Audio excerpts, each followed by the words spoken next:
Everyone, how are you? Have you learned previous chapters? Very good. Now today we will start class 4th Hindi 4th chapter. ये बच्चों ये एक कहानी है अर्णव की समझदारी। अब अर्णव ने कौन सी समझदारी की थी ये हम इस चैप्टर में रीड करेंगे। Now first you put the finger in your book. एक था लड़का, उसका नाम था अर्णव। वह एक छोटे से शहर में अपनी माँ के साथ रहता था। अर्णव जब बहुत छोटा था तभी उसके पिता की मृत्यु हो गई थी। उसकी माँ मेहनत मजदूरी करके जीवन निर्वाह करती थी। उसके पिता की मृत्यु के बाद उसकी माँ ही मेहनत मजदूरी करती थी और घर का गुजारा किया करती थी। एक बार गर्मियों की छुट्टियां थी। माँ ने अर्णव को पैसों की पोटली देते हुए कहा, बेटा इस पोटली में कुछ पैसे हैं, इसमें से कुछ पैसे शहर जाकर दादी को देना तथा कुछ अपने पास संभाल कर रख लेना। माँ ने उसे पैसों की पोटली दी उसकी दादी को देने के लिए। अर्णव ने पैसों की पोटली जेब में रख ली। माँ ने उसे रेलगाड़ी में बैठाते हुए सभी हिदायतें दी। अर्णव मुस्कुराकर बोला, माँ मैं आपकी सभी बातों का ध्यान रखूंगा। रेलगाड़ी धीरे धीरे चलने लगी। माँ ने उससे विदा ली। अर्णव पहली बार जा रहा था रेलगाड़ी में, इसलिए उसकी माँ ने उसे कुछ हिदायतें दी। हिदायतें मतलब कुछ सलाह दी। रेलगाड़ी में बैठकर अर्णव बहुत प्रसन्न था। वह उसकी जिंदगी का पहला समय था जब वह रेलगाड़ी में अकेले बैठकर दूसरे शहर जा रहा था। तभी उसे माँ की दी गई हिदायतें याद आ गई। उसने पोटली को कसकर पकड़ लिया। बच्चों, अर्णव बहुत खुश था क्योंकि वह पहली बार अकेला रेलगाड़ी में बैठकर दूसरे शहर जा रहा था। अर्णव के पास ही एक आदमी बैठा था। उस आदमी ने टोपी पहनी थी। थोड़ी ही देर में अर्णव को नींद आने लगी, परंतु उसने सोचा कि वह पोटली को संभाल कर रखेगा। बच्चों, अर्णव को नींद आने लगी लेकिन उसे माँ की हिदायतें याद थी। और जब यह टोपी वाला अगले स्टेशन पर उतर जाएगा तब ही सोएगा। उसने सोचा कि इसके या टोपी वाले व्यक्ति के उतरने के बाद ही वह सो पाएगा। रेलगाड़ी के डिब्बे में गर्माहट थी। रेलगाड़ी अपनी तेज गति से चल रही थी। अर्णव को थोड़ी सुस्ती लगी। वह स्वयं को रोक नहीं पाया और उसकी आंख लग गई। बच्चों, अर्णव को सुस्ती आ रही थी और जब गर्माहट थी तो उसको नींद आ गई और उसकी आंख लग गई। कुछ देर बाद जब अर्णव की आंख खुली तो उसने देखा कि वह टोपी वाला वहाँ नहीं था। अर्णव ने अपनी पोटली को ढूंढा, पोटली भी गायब थी। टोपी वाला उसके पैसे वाली पोटली लेकर गया था। अब वह क्या करे? उसकी आंखों में आंसू आ गए। उदास होकर उसने रेलगाड़ी में से बाहर देखा।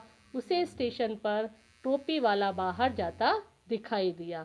उसने जब आंख खुली उसकी तो उसने देखा कि टोपी वाला भी नहीं है और उसकी पैसों की पोटली भी गायब है। तब वह रोने लगा और उसकी आंखों से आंसू आने लगे। उसके मन में ठान लिया कि वह टोपी वाले से अपने पैसे वापस लेकर ही रहेगा। थोड़ी दूर जाकर टोपी वाला एक चाय वाले की दुकान में गया। अर्णव वहीं सड़क के किनारे खड़े होकर टोपी वाले को देखता रहा। अपनी माँ के पैसों से उसे चाय और बिस्कुट खाते देखकर उसका चेहरा तमतमाने लगा। उसे कुछ समझ नहीं आ रहा था कि वह क्या करे। बच्चों, चेहरा तमतमाने का मतलब है बहुत अधिक गुस्सा आना, क्योंकि टोपी वाला जो चाय और बिस्किट खा रहा था वो उसकी माँ के पैसे थे। क्या बात है, तुम इस तरह गुमसुम क्यों खड़े हो? एक लड़के ने पूछा। अर्णव को वह लड़का बिल्कुल अपने मित्र के समान प्रतीत हुआ। बोला, दोस्त मुझे अपने पैसे वापस चाहिए। मेरी माँ ने ये पैसे दिन रात कठिन परिश्रम करके कमाए थे। मेरी दादी को भी उन पैसों की ज़रूरत है। उसने रोते रोते अपनी सारी व्यथा उस लड़के को बता दी। तभी एक लड़का उसके पास आया और उससे उसके रोने का कारण पूछा।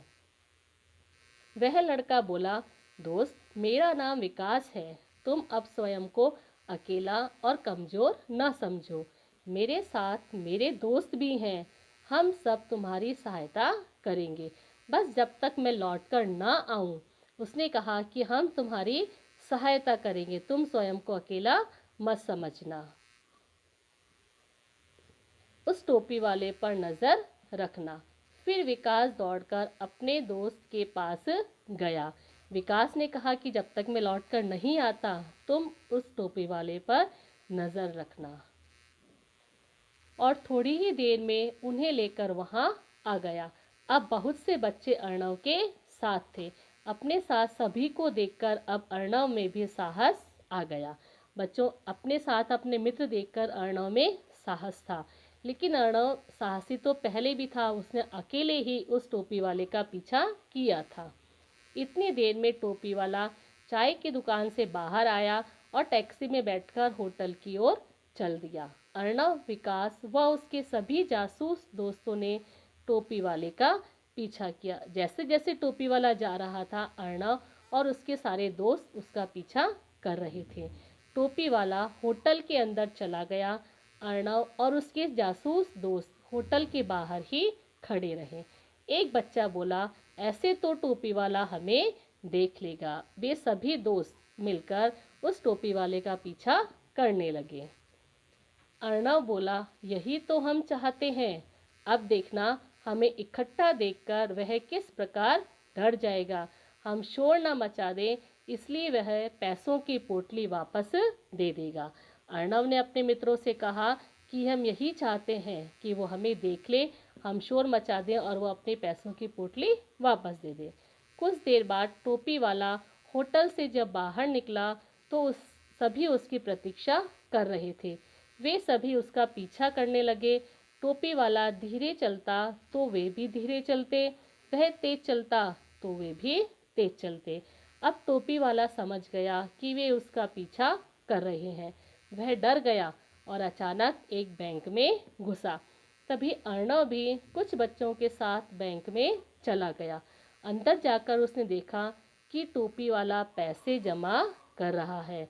बच्चों, टोपी वाला पैसे लेकर बैंक में चला गया।